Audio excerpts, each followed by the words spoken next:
Hello, welcome back to the Draw, a Fair to Green podcast. And this week we had another good set of winners. And I feel we say it every week, Brian, that there's just the stories that are coming out of this season, both on the men and women's side, are fantastic. There hasn't really been a dull moment or dull winner, I would say. And we'll start with the LPGA Tour and the Ladies European Tour. The 2026 ISPS Honda Women's Scottish Open. The winner is Jenny Shin. And to say that anyone saw this coming or anyone picked her would be an understatement of the century. Her last win came 10 years ago. So she went 10 years between wins. I mean, what another comeback story we have on the LPGA tour again.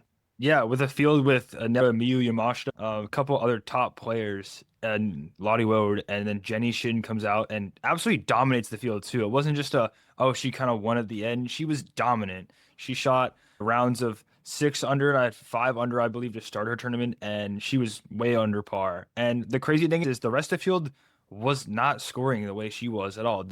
At the end of Sunday, only 10 players were under par. So she was playing a different game than everyone else apparently, and it was really impressive. And as you mentioned, no one was going to pick her. If you pick Jenny Shin this week, I'm going to think you're a time traveler because her last win was in 2016. But an unbelievable story. She had a putting coach and she was talking about what do you want to do before you retire? And she said, I want to win again. And she goes out on a very difficult course, Dundonald Links, and goes out Yeah. and she had, even though she shot the last round of 3 over par, it was too easy. Like it was kind of like I hate to say it, it was a big story of a 10-year drought ending, and it was kind of like oh whatever because she was winning by so much. She was that good. Yeah.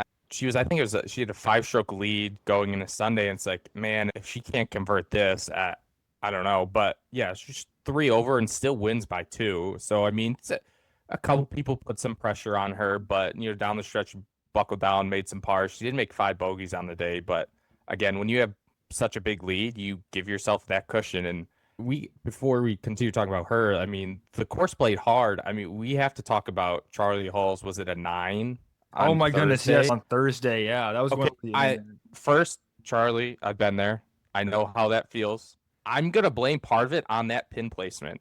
I rewatched the video a couple times, and I cannot believe they put the pin right there. It was practically on the slope, and I don't know how. Now, can you blame that for her chips, that the 3 or 4 chips that she didn't get up the hill? But again, in her mind, if I go long, I'm gonna have that same putt I had and then putt it off the green. I mean, watching that clip was wild because she's been one of the best players on the LPGA Tour this year. I mean, just goes to show like these elite golfers can make the same mistakes us amateur golfers can make.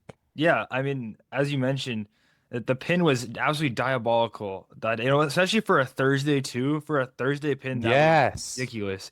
And it was 5 slopes over, and she puts it past the hole. Granted, she did hammer the putt. Like she did Yeah. not have to do that. But the worst part was she messed up 3 chip shots in a row, came up short. So she did look human today. She was just like me in the way that I putted it off the green in a competition in the member guest I participated in this weekend where I putted it off the green. So I guess we are the same. She's a lot better than me. Doesn't have to be said. But yeah, but it was human for the first time seemingly this week. And I think that's a fun little clip going around where I was going on Thursday and it was everyone found the clip of Charlie Hole making a 9 and putting it off the green. And then they found it and it was going all over the Twitter and stuff.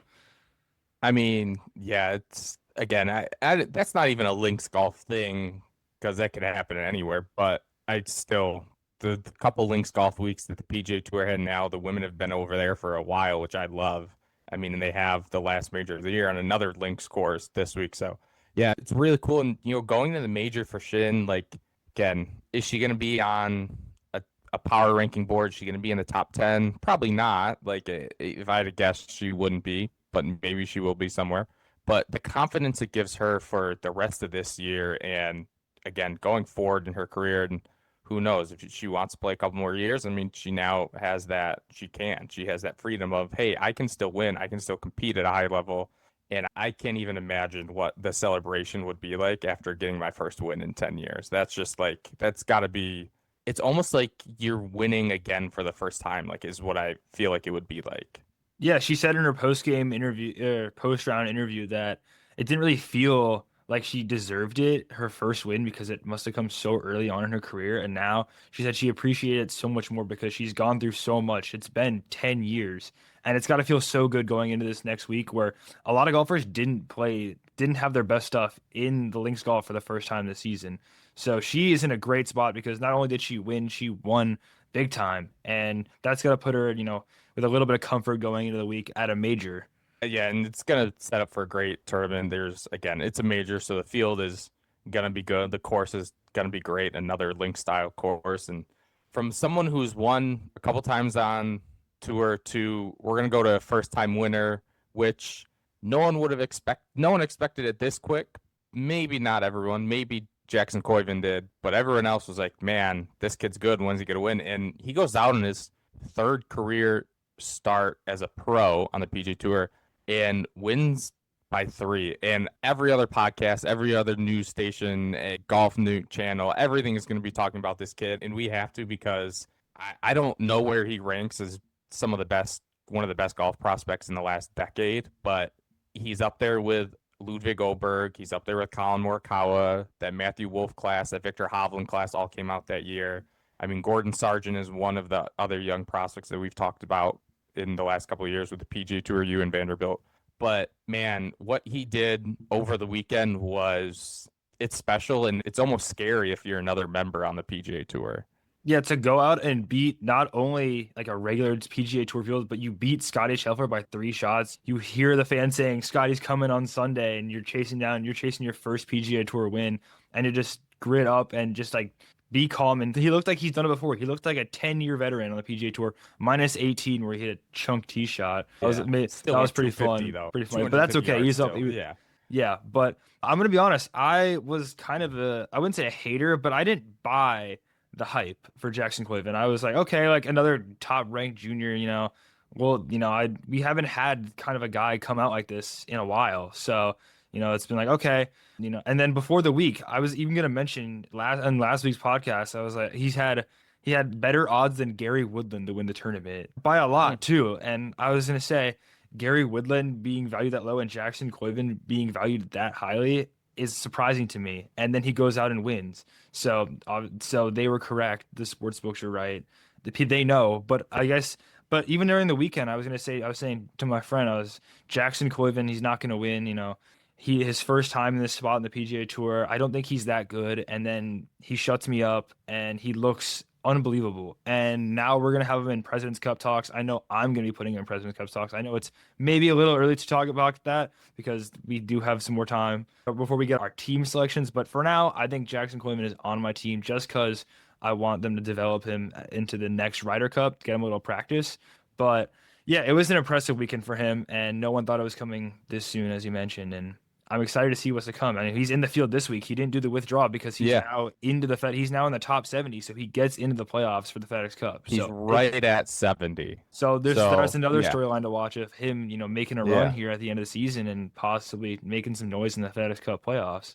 Yeah, I think the one thing, right, he went bogey-free on the weekend. I think he went 65 on Saturday, 65 on Sunday. His last bogey came, I think, on the 12th, 13th hole in his second round. So what is that? It's 42 holes without a bogey.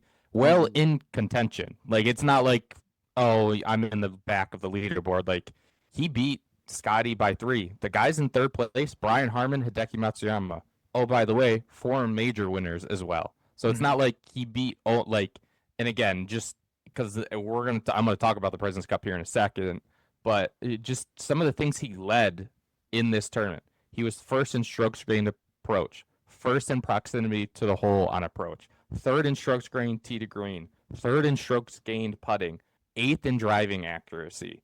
Again, he's 21 years old in his first really contention on the PGA Tour, and he just rattled off one of the best ball striking rounds tournaments of the year. And it's like, oh, like you said, the hype is like, it's here now. Like, who knows? Like, again, some of these amateurs really haven't lived up to it. Like Luke Clayton this year has been disappointing.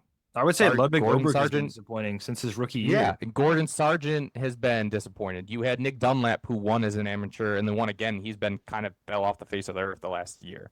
So you have these amateurs that really haven't lived up to the hype. And here you go. And again, This is his third start. Who knows? He could fall off the map like Dunlap did.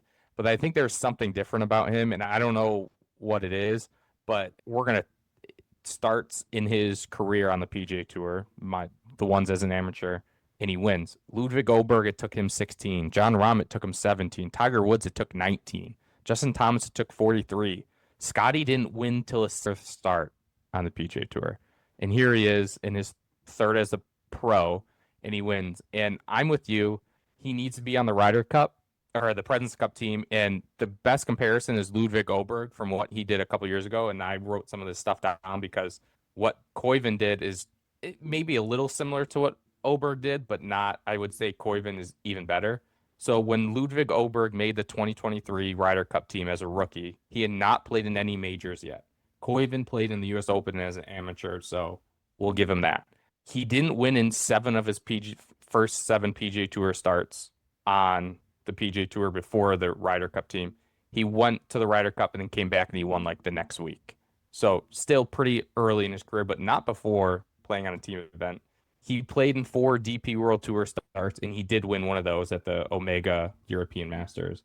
But again, he wasn't, and was atop the PGA Tour U. He won the Haskins Award. He did all that. Is a 2-time national champion, has won the Hogan, Haskins, and Nicklaus Award 2 times each, the first collegiate golfer ever to do it. He wins quickly. He finished top 10 last week. He's played in a major. And again, this is the President's Cup we're talking. We're not talking about the Ryder Cup. The Now, President's Cup is Oberg, just, oh, well. Yeah. I lie. And again, Oberg played in a home Ryder Cup. If this was a home Ryder Cup this year, would Koivun be on it? I don't know. I would like him to be on it. But again, I'm going to read you the list of the USA team so far. All right. The first 6 are automatically qualified, not yet. But the first 6 are Scottie Scheffler, Cameron Young, Russell Henley, Sam Burns, Ben Griffin, Colin Morikawa. Those 6 are locks. Assuming they're all healthy and everything, they're going to be in Medina. Number 7 is Chris Gotterup. I want him on the team because he can play a key role in the Ryder Cup next year. Then you go to 8, JJ Spawn. I think he deserves another shot because he got paired. You know what I'm going to say? Poorly. Yep, I know. Wyndham Clark, I don't know. I'm actually going to probably say be yes. on. He's probably going to be on because he has 2 wins and he can get hot with the putter. At 10, Xander at 11, and I'm going to say yes for JT. So like, okay. Because going into the Ryder Cup last year at Bethpage, it was, is JT going to play? And then he was one of our best players. Same thing in Rome. So he's shown that competitive spirit and can play in match play. So I think there's no reason. JT's probably one of our better match play players. So there's 10. And so you got the 11th player ranked is Xander, 12th is Akshay, 13 is Jacob Bridgman, 14 is Harris English. Okay, yeah, Akshay won the Arnold Palmer this year. He's been fine. Sure, like I bring him. I'm not going to argue bringing Xander Schauffele. He's one of the most complete players in the world, and he's great in this format, and you could play him with anyone. That 12th spot, sure, Bridgman has been good. Get him some love into the President's Cup, maybe as a Ryder Cup. It's got to be Koivun. He's got to be our Ludwig Oberg. He absolutely has to, because there's no easier circumstance or area where he can just get thrown into and play not a normal golf tournament, but it's a President's Cup at home. That's the perfect learning experience. And you pair him with Xander. You pair him with, just put him with Scottie. Put him with Russell Henley. Put him with some veteran guy and just let him learn. I think it's got to be a no-brainer for Snedeker at this point. And if come September he's not on that team, I don't know. I'd be really mad. I mean, I'll do you one better. I think Xander Schauffele shouldn't be on the President's Cup team. Xander doesn't do it for me. I know we've talked about him many times on this podcast, and he kind of just doesn't live up to the expectations. He's not the same golfer we saw win 2 majors in the same season. He's just not that guy anymore. And honestly, I'm okay with taking Akshay Bhatia over him because he's another young guy, and I expect Akshay Bhatia to get even better. So giving Akshay Bhatia that experience instead of Xander Schauffele, who we know is just going to be incredibly mediocre, I'm so for that. And then on another point you mentioned of who is Koivun going to play with, because I want him on the team. I think he is our Oberg, and he's the guy who we need to develop into this superstar, American superstar. And I kind of don't really mind who he plays with. I think the only person he shouldn't be playing with is Russell Henley, because I think Russell Henley as a European inside agent who played poorly with Scottie Scheffler last year. So I think he should stay far away from those two players. Give him to Ben Griffin and just, give him a lot. Like, it's a loss. Like, that's fine. Yeah. I mean, it's going to be fascinating. I think he was probably going to be talked about a little before because of his reputation, but now that he is winning, and again, he has this week, he probably won't play in the Wyndham next week unless he plays poorly this week. And then you got the playoff events. It's too easy of a pick at this point in not only both your and I eyes, but every other golf person is talking about it. I mean, Jim Nantz said it on the broadcast. He goes, he's got to be in serious consideration for the President's Cup. If Jim Nantz is saying it, like, again, he's not the end all be all, but that's a pretty good vote of confidence. And We've I'm seen a lot of sure, golf. yeah, I'm sure the players are going to be like, hey, we need this guy, or like, let's bring him in and set him up for next year. Like, again, if I'm Jim Furyk, I'm telling Seneca, please pick him because he needs to play with some of these guys. So it was a really cool tournament. Shout out Michael Kim, one of the best golf followers on Twitter. Like, if you're not following him, go do it. He gives great insight every week into the tournaments and traveling and all that. He goes out and shoots 59 on Friday, makes 12 birdies, no bogeys, and his putter was just, I mean, a human torch. His last three putts for birdie were all 12 feet and longer, and then he bangs home. It was a 24.5-foot putt for birdie on 18. I think Saturday he followed the 79 up with a 70, or 59 up with a 70, and they shot a couple under, and he still finished in top 10. So probably didn't finish the way he wanted, but man, shooting 59 is one of the coolest feats in golf. Yeah, I was driving up to Pennsylvania this weekend and I stop and I see, Michael Kim is on 59 watch. And of course I'm going to pull over or not pull over, I was going to stop anyways, but immediately turn it on because Michael Kim is a great follow on Twitter. He gives insight to all the tournaments, all the stuff you don't hear, like eating the milkshakes and stuff and the player like amenities, all that kind of stuff you don't really hear. He gives that to you. So that's really good. And I like him a lot. So I turn on the final couple holes, and then on 18 he hits a pretty poor wedge shot from 110 yards out. And he's 25 feet and he cashes it. So that list with all those guys who shot 59, and now Michael Kim is on that list. So very cool. Congratulations to Michael Kim. I am a huge fan. And it was a fun round to watch, the end of it at least. But I would say it's not far off to say it was one of the best putting performances I wouldn't say maybe the history of the PGA Tour, because I don't have the number, but he did not have many putts and many two putts even either. He was making them all over the course. I think it was, I know because I put this in art, he made 8 birdie putts of 10 feet or more. I mean, that is why. And I forget was it something like, I think Justin Ray tweeted out, another good guy to follow, really good statistician on the PGA and all the things golf. Was it like, if you think he gained like 12 strokes on the field during that round? I mean, just an absurd round. I think it was like, I want to say it was like 21 or 22 putts, or like, just, yeah. It's like, he's a really good guy from all that I've read. He won last year on the DP World Tour in France. He hasn't won on the PGA Tour in a couple years, so it would have been really cool for him to win too. But still, shooting 59 is, again, he joins the list of Scottie Scheffler, Cam Young, Justin Thomas, Jim Furyk, like all these greats that have done it.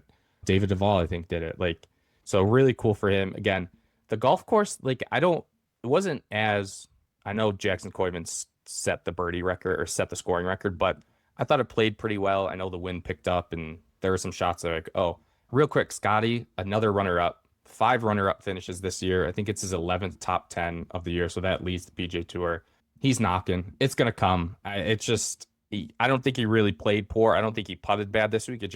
He hit good putts and some of them didn't fall, and that's kind of what happened. So if he goes and rattles off a win or two here in the playoffs, that does not surprise me at all. But still, a really good tournament, and congrats to Jackson Koivun on picking up his first career PGA Tour win. Yeah, I think we're going to see Scottie Scheffler. I feel like he's having a similar season at Nelly Korda last year of, obvious world number one and has one win. And Nelly Korda, I don't think she didn't have a win last season, but she was, finishing No. top five very frequently. And Scottie Scheffler doesn't have his A game every week. It seems he has his B game or even his C game, and he's in the top five, runner up seemingly every week. So it just shows how good Scottie Scheffler actually is, and it's gonna come. FedEx Cup playoffs. I think he's gonna do something special. Yeah, I mean, there are 2 weeks left in the PGA Tour regular season. This week is the Rocket Classic up in Detroit Golf Club. This is the last Rocket Classic that's not going to be continued next year. It's kind of sad because they just put in $16 million to restore this golf course. So they put in pretty much all new greens, or they redesigned them to go back to the original, like Donald Ross design of them. They added bunkers. They got rid of 2 par 5s and made them 2 long par 4s. So the course goes from a par 72 to a par 70. And the field it's really good. It's probably the best in its history, to be honest. I mean, you have Cameron Young, Russell Henley, Wyndham Clark, Xander Schauffele. You have Jackson Koivun, who's keeping his commitment there. You had Brooks, but he just withdrew a couple hours ago. But you have Jordan Spieth, Ricky Fowler, all these big name players trying to get into that top 70. So it should be a good week. It'll be interesting to see how it plays with all the changes. The one sponsor exemption is going to Brad Dahlke, former good golfer. I know he got a sponsoring exemption in the DP World Tour event a couple of weeks ago and played well. He was on a national championship team at Oklahoma. I think he was a runner-up at the USAM in I don't know, I want to say 2018 or something like that. And he's played in a couple PGA Tour events before. He played in the 27 US Open. So that'd be interesting to see how he fares in his first PGA Tour start in almost 9 years. I have no problem with it. It gets some eyeballs to the event. I know some people are probably like, oh, he's not a PGA Tour player. If it gives the tour or this stop more eyes and brings some new people into the game of golf, then I'm fine with that sponsor exemption. Yeah, I'm actually a big shrink the game guy, but and especially with the good kind of barstool stuff, I think that's gone a little too far. But I think Brad Dahlke getting a sponsor's invitation is totally reasonable. He is a professional golfer. He played on all these events. He played in the Junior Ryder Cup with Sam Burns. He has all the talent there, and he just didn't want to play competitive golf like that, and then found another pathway, and now wants to get back into it. So, fair play to him for finding a way back into getting the start on the PGA Tour, and I hope he does well. I do really like him. He's very fun to watch, and yeah, it should be a fun tournament with all these names in a surprise in this field. Yeah, I mean, my pick this week is going to be Ryan Gerard. He finished, I think it was T9 over at the Open Championship. He has 1 win on the PGA Tour. He has a couple other top 10s on the year. It's going to be, especially lengthening the course, I think ball striking is going to be a thing, and I think really important. I think he's 20th on tour in strokes gained approach, so that's key. And I think he's 32nd in putting. So if he gets a good week with a putter, I think you could see him in the winner's circle. And so my pick is Ryan Gerard. Yeah, I'm gonna go with a guy who has he's one of the best ball strikers on tour, major winner. I think he's probably one of the best, if not the best player in the field. I'm gonna go with Hideki Matsuyama. He has had a top 15 in the last 3 starts, including third place last week. So I think he's due for a win. Everyone knows how good he is, and even though I think he is still slept on, but I think he'll show why he is Hideki this week once again. Over on the LPGA Tour, we have the last major of the year, both men's and women's side. We have the G Women's Open at Royal Wyndham and St. Anne's. And boy, it's sad that after this week all the majors are done. But this is going to be a really good one again. Link style course. Kind of brings a lot of different types of games into play. And last year's winner is Miyu Yamashita. She's defending again. She's played well this year. Can she go back to back? That's going to be tough. We have Nelly Korda and Heiran Ryu, who have both won 2 majors apiece this year. So is it going to be one of them getting their third? Is it going to be someone else? It should be a really fun tournament for the last major of the year. Yeah, I feel like for this major, I know we forget about Nelly Korda and Heiran Ryu because they did not. We don't forget about them, but I think it's going to be it has to be a new winner for this week in the major. I know Nelly won the first 2 and Heiran Ryu won the next 2. So I think it's gonna be pretty fun to have maybe a third winner out of 5 majors this week on the LPGA Tour. So I'm gonna go with a player who's another Japanese pick. Actually, I picked Hideki. I'm gonna pick Miyu Yamashita. She won last year at the Open. as a rookie, and she's had an excellent season. I know she only has, I think, one win, but she's had a very good season. She was top five last week, so definitely knows how to play on this link style course, and then won the year before, as I mentioned. So she has played very well this season, and I think a major is she's deserving of a major. And obviously, we'll have to see how she plays this week with the other players who have played very well this season, like Nelly, Lottie Woad, Hyeon Yu, Hyoju Kim, Hannah Green, those players. But yeah, I think she's gonna get it done and win her second major and second AIG Women's Open. Yeah, it's very likely that she does do that. She's so good. And again, rookie of the year last year, finished second to player of the year to Gino. It's just, yeah, the sky's the limit for her. And I'm going to go with a former winner of this event. I'm going to go with Lydia Ko, who won this event in 2024 over at St. Andrews. Again, just I think knowing how to play in this type of environment, if it's windy and blowy and the greens are firm and the fairways are firm, I think being able to win at this type of event, I think having that experience is helpful. And again, she's a major champion before. She's in the LPGA Hall of Fame. So I'm going to go with Lydia Ko to pick up another win here at the AIG Women's Open. If Nelly Korda does win, which is an if, again, but she's won two this year, so it wouldn't be shocking if she won a third, she will be into the LPGA Hall of Fame. You get 2 points for every major you win to getting in the Hall of Fame. She is 2 points away. That'd be a cool story. I did learn that this week there's actually no like Hall of Fame. Like there's no building for the Hall of Fame. Like I was reading different stories. I think it was Beth Ann Nichols maybe on Twitter who wrote it, that there's like not actually a place. So like someone did their ceremony like at a golf course once. And so that's really interesting. That should change because that's absurd that the Hall of Fame doesn't actually have a building. But thought that was really weird. But Nelly Korda has a chance to be put into the LPGA Hall of Fame while still in her prime. So that's a terrifying thing as well, but cool for her. Yeah, and she could also win the career Grand Slam this week. I know they have five majors, but if you get four of them, it is the career Grand Slam. And she has the Chevron, the PGA, US Open, and now she's looking for the Evian and the Open, and she can complete it this week at the Women's Open. So should be another follow to watch. Yeah, so in watch the final major of the year again, really good. Before we leave, there are two quick PGA Tour schedule notes that came out over the last 2 or 3 days. One is the Travelers Championship on the PGA Tour will be part of the PGA Tour Championship Series in 2 years, in 2028. And then for 2027 and then 2028, Sampo has set to become a sponsor of an event that is taking over the Napa Valley event. So they are going to be playing that tournament in July, end of July next year. So usually a fall event will be now played in July as a full field event, 144 field event. After the 2027 season, it will go into 2028 and it will go as a championship series event joining the Travelers, but it will move to a different location, but it will still keep the sponsor as Sampo. So we have 2 events set for the championship series. Nothing's been set for the Challenger Series. I got to imagine as we get closer into 2028 and the end of this year and into 2027, you're going to see a lot more of these tournaments being placed on the Challenger Championship Series. So again, new sponsor, which is great.